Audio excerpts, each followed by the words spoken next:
pledge with number 2.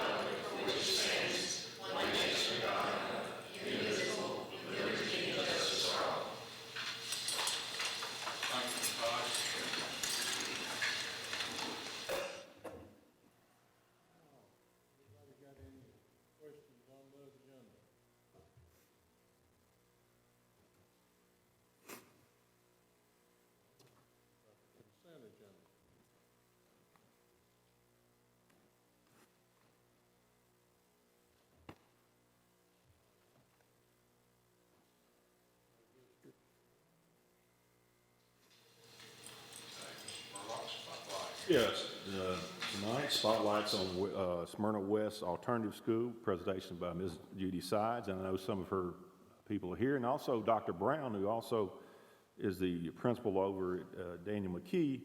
I can say I've worked for both of them, and I'm working for them now, and I appreciate all they do for the alternative schools. Very well run. I can't say enough about what I've seen, and quite frankly, some of the things I've been out in schools and actually seen your kids, that are still with you, doing some great things. So, Ms. Sides, if you want to come on up.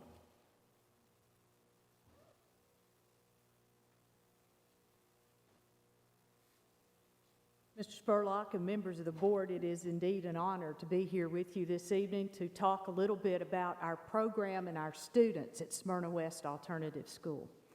A little bit of background on us, started in about the year 2000, I believe. I've been there, this is my 4th year as principal. We serve 10 schools in the north end of the county, 4 high schools and 6 middle schools. Our population is quite mobile. It comes from students who make mistakes in their home school, and they're sent to us, and we do our best to help them with academics, that's our first motive, and then behavior issues. And we try to give them better ways in which to deal with things that they may encounter when they return to their home school. Our program is very strict and structured for our students. When they enter, their day is very structured. They work on a point system. They have a point sheet. They must earn points in classes each and every day. They walk in a single file line. They are escorted everywhere they go. We are a silent school, meaning that when they are in the hallway or at lunch, everything is silent. So I wanted to bring you some pictures in this PowerPoint that my faculty helped put together about things that our students do once they get to Smyrna West. We'll start with our Job Shadow Day. This is a day that occurs in February each year, and we work with the Smyrna Rotary Club, who in fact operate as our PTO. And so they work every year with our students and get a job shadow program. Our students go to different businesses. They spend the morning with those individuals. I'm not sure how the little girl on the right is liking that cat surgery there, but they get an opportunity to experience a lot of different things.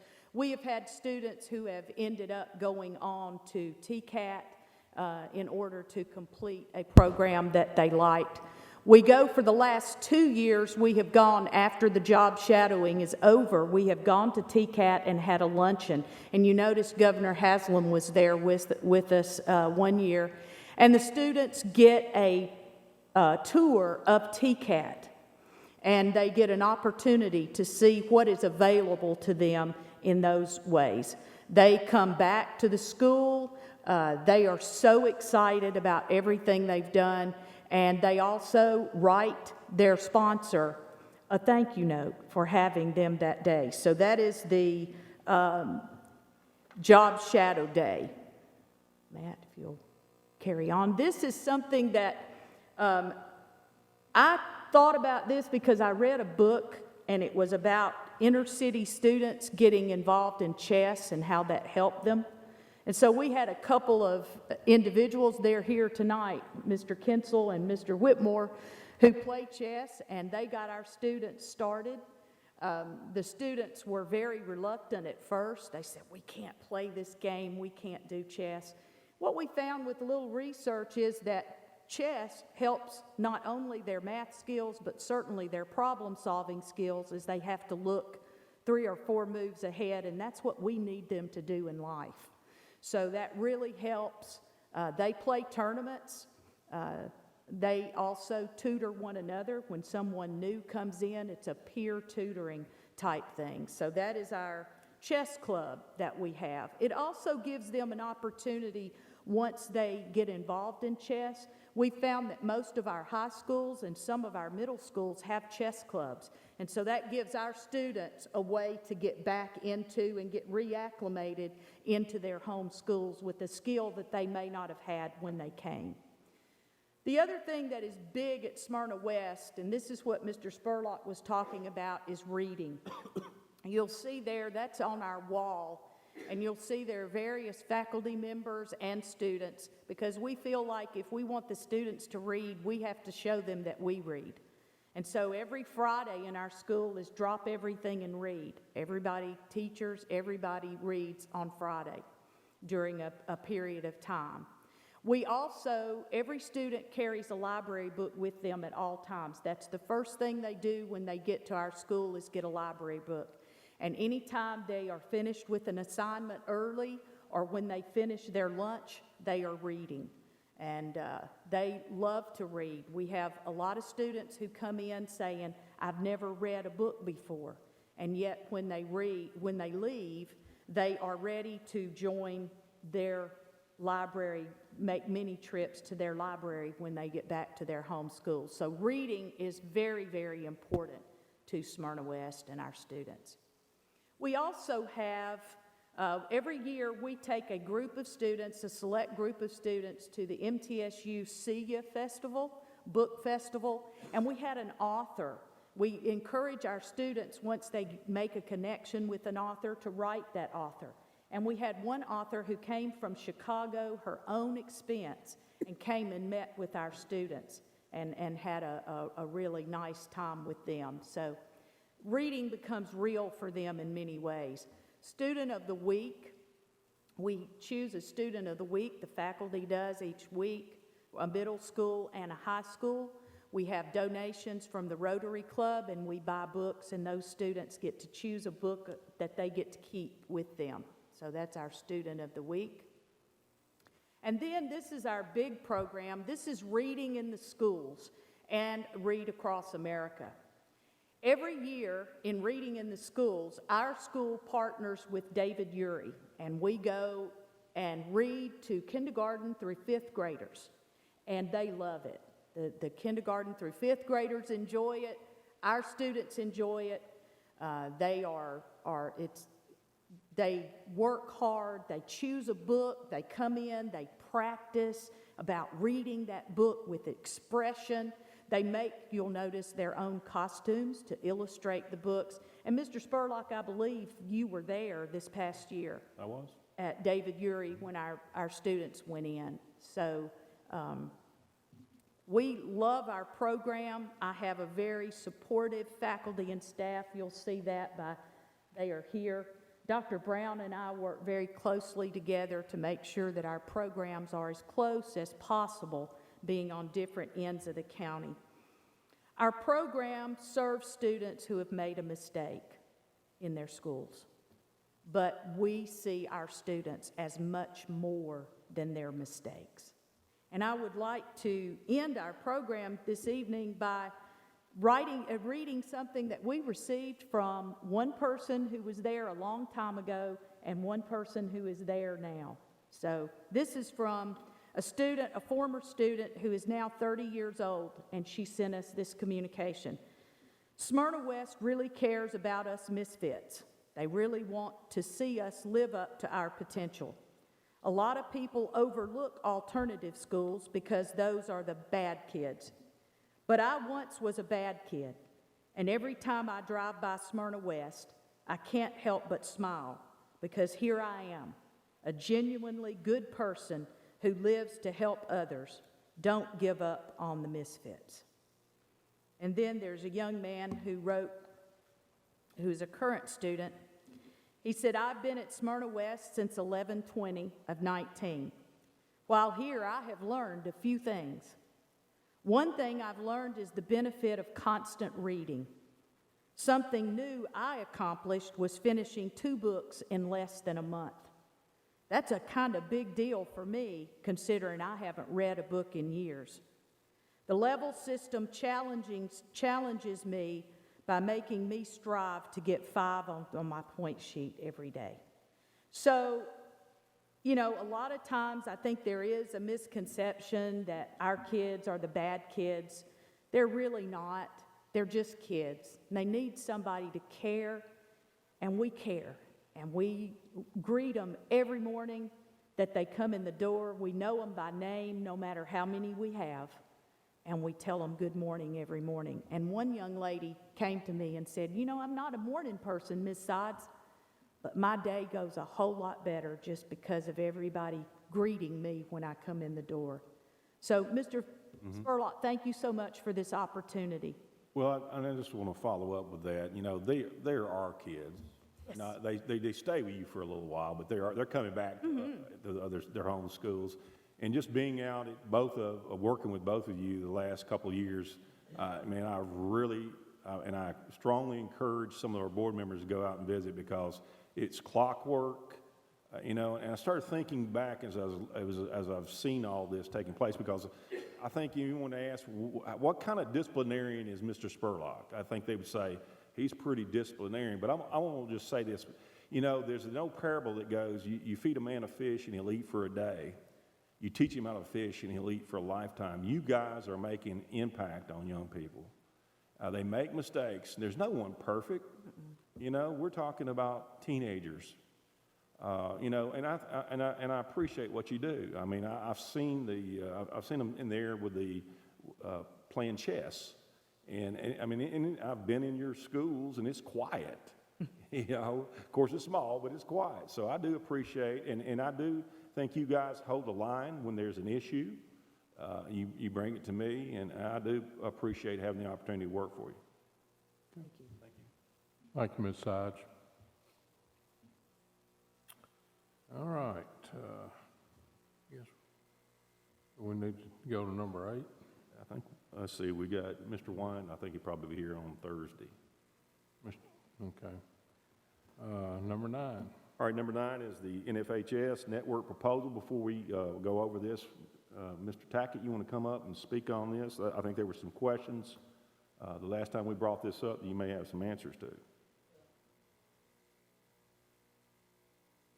I appreciate your consideration of this on behalf of the 6 schools that are there. Ms. Page and Mr. Spurlock and myself met yesterday, and we talked through this to see if there's any landmines that are there. I think we agreed that there are not.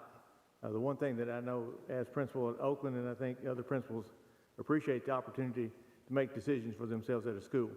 I think we've investigated this process to the point that there's not a negative there. There are schools that don't do it, but we've got other programs like e-ticketing that we started a couple years ago that not all schools do. So that becomes a school choice. And so that's what I appreciate you considering, is allow these schools to make the choice for themselves.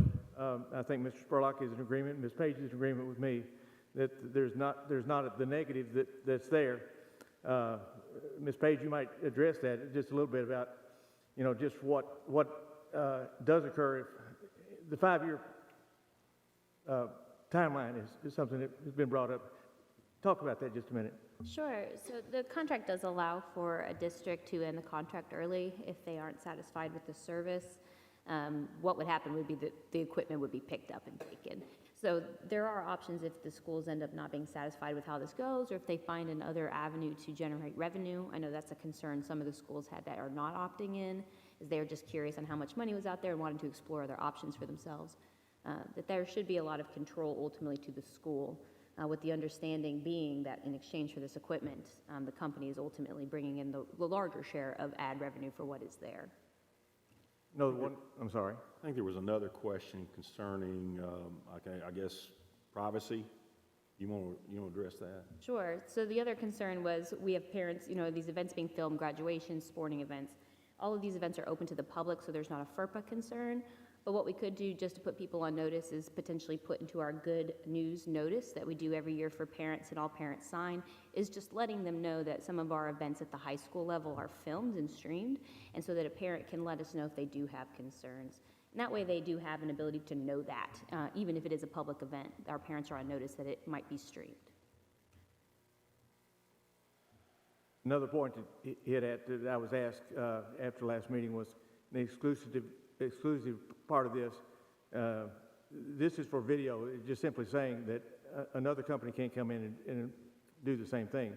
It doesn't keep radio stations from broadcasting games. WGNS has been doing that at Siegel. Siegel's had this program in place for several years. Mr. Creasy spoke toward that he's very positive about what's happened there. And again, Dr. Ash mentioned he was here as well. He's one of the schools interested in doing this. The benefits that he sees from it. So again, not all principals are going to agree on everything that we do, but we do want to. I think we need to vet and make sure that things are in place. That if it's done, it's not going to be a detriment to anybody, certainly as a system.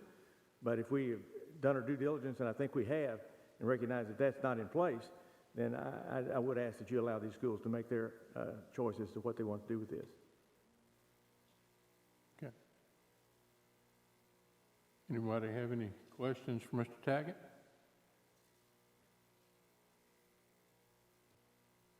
That's easy enough, isn't it, Mr. Taggett? Thank you. Thank you very much. Let me make this comment, please, Mr. Chairman. Since it was my motion, I believe, to table this until tonight and for more study, and Mr. Tackett has taken considerable amount of time to discuss this with me. I think that I'm going to make a motion that we do this on Thursday night. Thank you, Mr. Jordan. Anyone else? Okay. Spurlock, let's move right on to Stewart's Creek. All right, number 10, Stewart's Creek High School Hitting Facility Booster Club approval.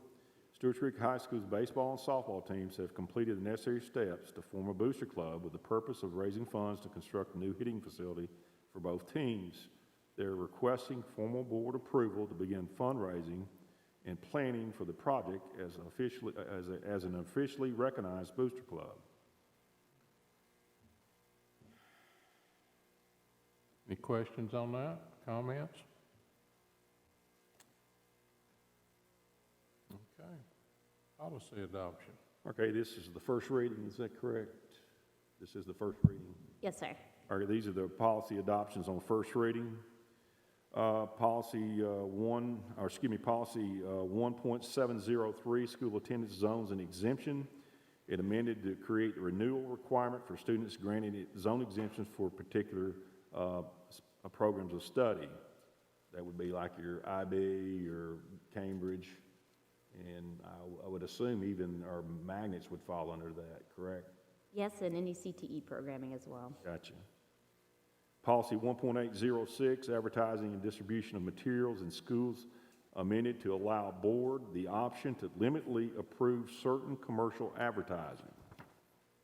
C, policy 1.802, section 504 and ADA grievance procedures, updated to reflect the full section 504 and ADA grievance procedures and due process under law. D, policy 3.201, safety, amended to reflect the legal requirement to provide school safety and security plans to law enforcement. E, policy 3.500, student nutrition management, amended to shorten the period of time in which an employee may charge for meals from a month to a week. F, policy 3.600, insurance management, amended to add requirements for HIPAA procedures. G, policy 4.100, instructional program, amended to incorporate non-discrimination language from previous edition of 4.201. The language is required by law. H, policy 4.201, class size ratio, replace previous basic program with legal required class size ratio language. The language previously in policy is duplicative and located in other policies as confirmed by TSBA. I, Policy 4.501, School Volunteers, added to give fundamental guidance to administrators and volunteers on the role of volunteers in the schools. J, Policy 4.6041, Testing for Credit, amended to limit language to ensure this tool is not too widely utilized, but still can be an option for high-performing students seeking to create room in their schedules later for dual enrollment in CTE courses. K, Policy 4.606, Graduation Activities, added in all recognitions as mandated by the State Board of Education. I, Policy 6.404, Acquired Immune Deficiency Syndrome, updated to include TSBA model language on infection control. M, Policy 6.300, Code of Conduct, Policy 6.313, Disciplinary Procedures, amended to incorporate legally required references to trauma-informed disciplinary practices and align with TSBA model policy. Combined from previous Policy 6.313, Disciplinary Procedures, to create one unified policy, Policy 6.313 will be deleted. If changed, and it will be changed to 6.300 if approved, or is approved, excuse me. Next will be H, Policy 6.309, Zero Tolerance Offenses. Electronic threats are removed due to the repeal of the applicable law requiring that language. O, Policy 6.402, Physical Examinations and Immunizations, amended to require physicals from students prior to conditioning prior to condition or any other athletic team participation. P, Policy 6.600, Student Records, incorporated Policy 6.603, Use of Records to condense policies and align language to the SBA model policy. Q, Policy 6.603, Use of Records. The TSBA recommended deletion of policy because the terms are duplicative with a policy of 6.600, Student Records. Number 2, policies for consideration. A, Policy 4.211, Work-Based Learning Program, legally required policy mandating the creation of procedures for review of work-based learning in the district. B, Policy 4.604, Credit for Prior Courses, adopts TSBA model policy to create guidance for courses in which student transfers in but did not receive a high school credit. It replaces 4.604 to align with TSBA policy. C, Policy 5.602, Staff Time Schedule, adopted to reflect required labor matters already adopted as a procedure. Okay.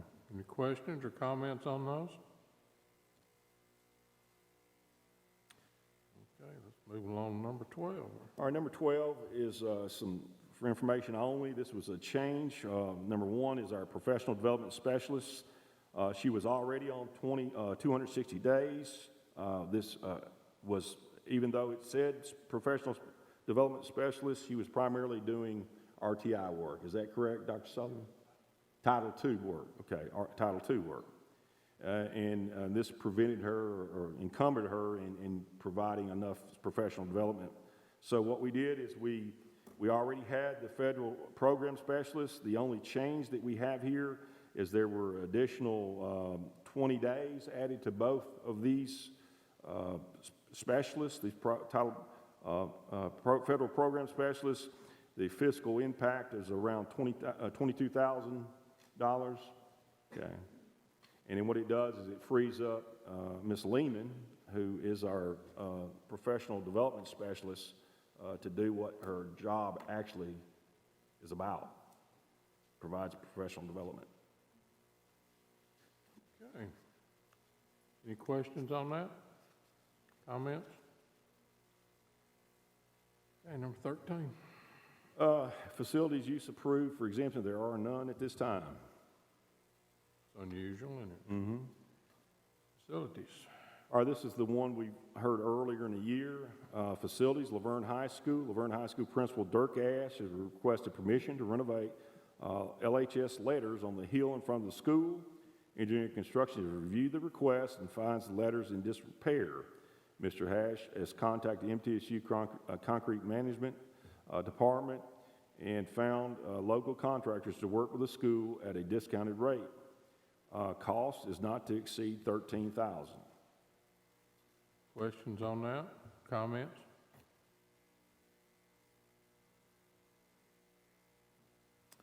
Okay, financial. This was the additional clerical position in our attendance office that we approved earlier, I guess, in the fall. This is the amendment for that. The budget amendment is for the half of a fiscal year salary and benefits of one of the additional clerical positions in the school attendance office to be funded from the realized mixed drink tax revenue over original budget amounts. This position is the first new clerical position for attendance office in over a decade and was greatly needed to handle the increased workload in the department, as well as the need to have time to train new staff in the current, if the current staff retires. Questions on that? Okay, budget amendment. This budget amendment primarily goes back to our comprehensive coordinated early intervention services, which goes back to the disproportionality that we've been working with for over a year now. And what it did is they originally had, we had to budget out 1.5 in different training and things of that nature. We did move 300 of that over into the GP reserve fund. And what we're doing now is we're requesting to move that back over to address additional software and training expenditures and true payroll budget line item expenditures at no additional positions. And this is a federal mandate. It says funding will come from the reserve portion of our GP for this fiscal year. And the balance was previously transferred over from federal funds. Now we're transferring it back. We transferred it back to federal funds. Is that correct? We're going to, the remainder of the money that was from the original transfer from federal funds to the general purpose school fund, when we did that back at the beginning of the fiscal year, we placed what we had not budgeted already for expenditures into a reserve in the fund balance and general purpose school fund. Like Mr. Spurlock said, we're just bringing that reserve out, backing that out and budgeting for the rest of the expenditures of that original transfer amount into general purpose school. And hopefully one of these days we'll be finished with that, correct? I think that's a question for Ms. Kate and the principals, correct? Okay. Okay, any questions on that? All right, insurance update. We canceled the December meeting, but we'll have a meeting next Thursday, so we'll have an update after the next So meeting. you'll have all kinds of news at the next Lots. meeting, right? Director's update. All right, I'm going to refer to Mr. Beaudry first to give us some good news, a little piece of good news. As you know, we've been following up with Mid-Cumberland Head Start, and of course now they have CDI, which the gentleman spoke, last year with us, that had taken over the management of the Head Start program.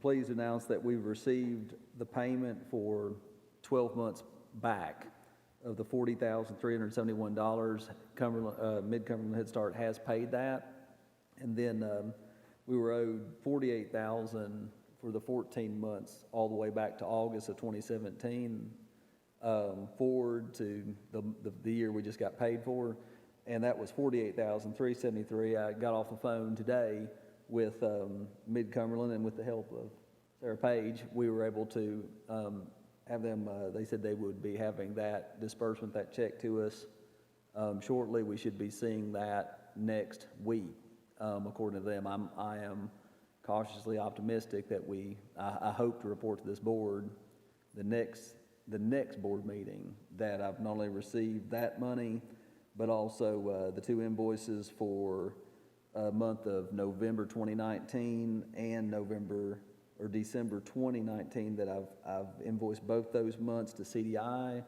I've been speaking back and forth with the gentleman that was here from CDI, and He has assured me as of last week that that payment was being dispersed for those 2 months as of yesterday. So once again, cautiously optimistic that I'll be able to report to this board that we will be I'll be able to have received $95,954 of back rent all the way back to the beginning of this in August 2017, by the time I see you at the next board meeting, not Thursday, but the next one.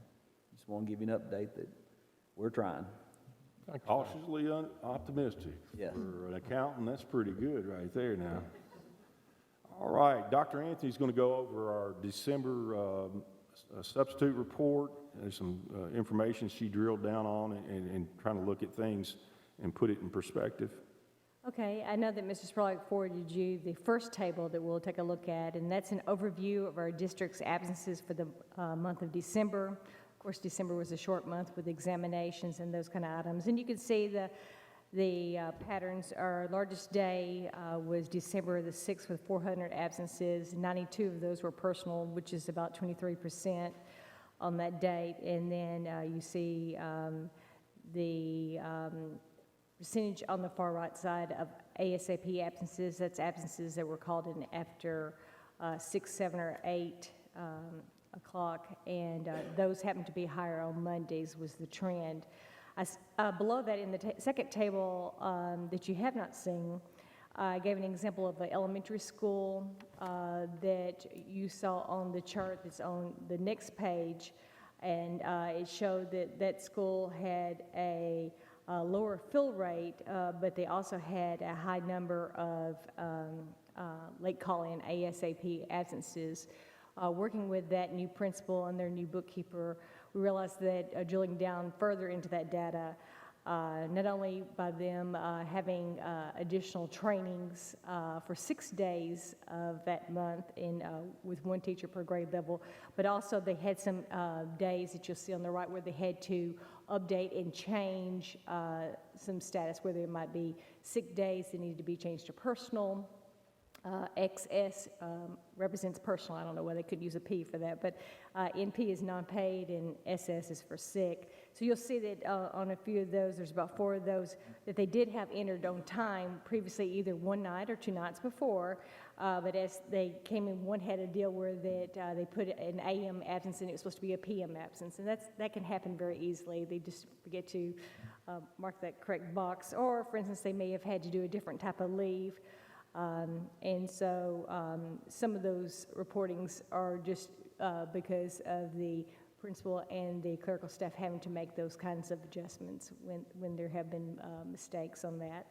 But that does show up in there, as well as any kind of, like I said, any kind of special ed, EA. So we do have some EAs that are in that list, as well as teachers. On the next chart, the third chart, you have this one. This is one of the other charts that Mr. Spurlock sent out. So you can kind of see the pattern for those days. Again, oftentimes when we're talking to the principals, we send out on the first day back from the semester the policies that you'll see on the back of that sheet. Try to make everything kind of concise, but an overview for the principals to review with their staff and just kind of remind them of making sure that if there are exceptions, getting always the principal's approval if they're taking a personal day and they're trying to get that taken care of in advance. For those who have had to make exceptions and maybe approve an afternoon personal leave, all of the principals that we saw on the list that had that issue, that they had that morning had to approve a personal leave for the afternoon, they have each spoken with those teachers and made a designation of yes, they would approve that personal leave if there was a family issue or a family matter had to be taken care of, and we saw three of those instances for the district. So also just most of our, you can kind of see a pattern of our PD days. We have professional development days, and Dr. Sullivan and I are working together to, make sure that those days are always on Tuesdays, Wednesdays, and Thursdays. Sometimes things happen, and you cannot avoid it. But for the month of December, a typical P2 amount of days. On the 3rd, we had 78 out of the 372 absences. So you can see it's a big quantity of professional development, and we do value that in our district, and we do want to encourage our principals to and continue to train our teachers and to give them additional support. So they have professional P1 days that you as the board have given the schools to be able to provide training, as well as professional development in-service days, also Title I monies for trainings. And sometimes those trainings have to be on certain days, and when weather doesn't permit well and we have to leave early, we lose those subs and have to go ahead and pay for them and reschedule. So we had a couple challenges here and there in December on scheduling, but really and truly the first 2 weeks in December were our big professional development days.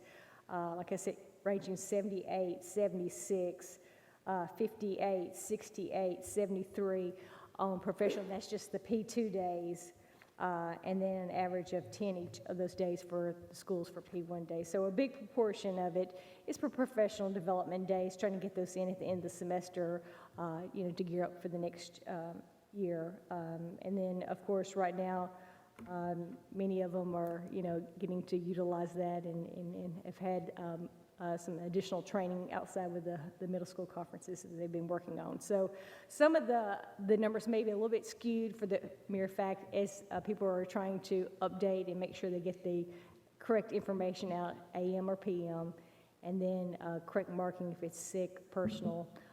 And so our principals are working, hard with their bookkeepers and their timekeepers to keep it updated, and then with our policy, it allows the principals to have that flexibility if the teacher does have a need to make that kind of decision.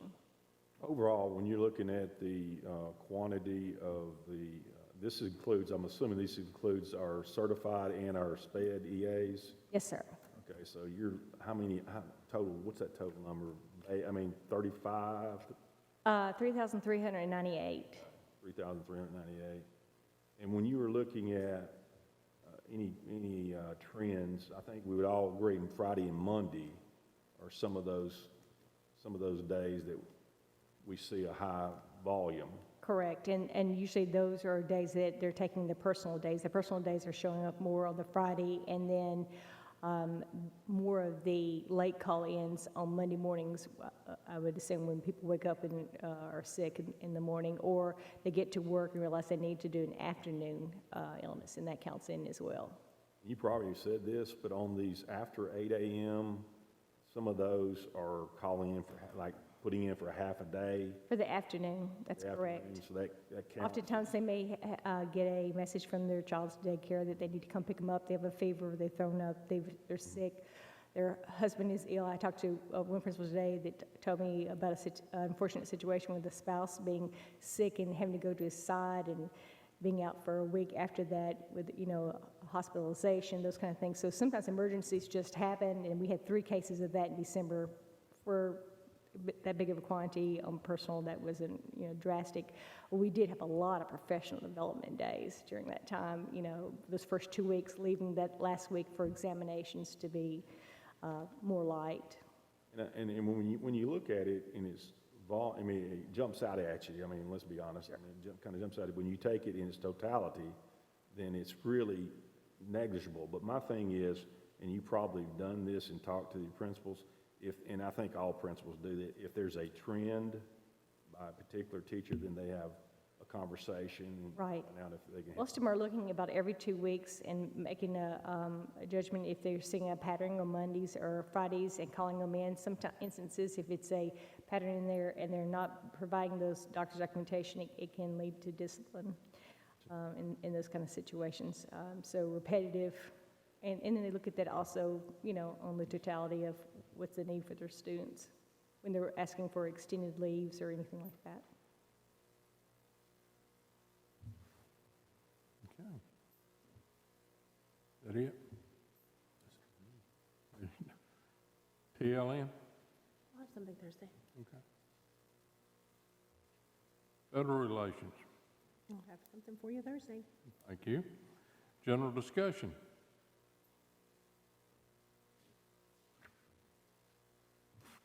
Okay. Executive session Thursday night, correct? Okay. After the meeting. Okay. Nothing else. We are adjourned.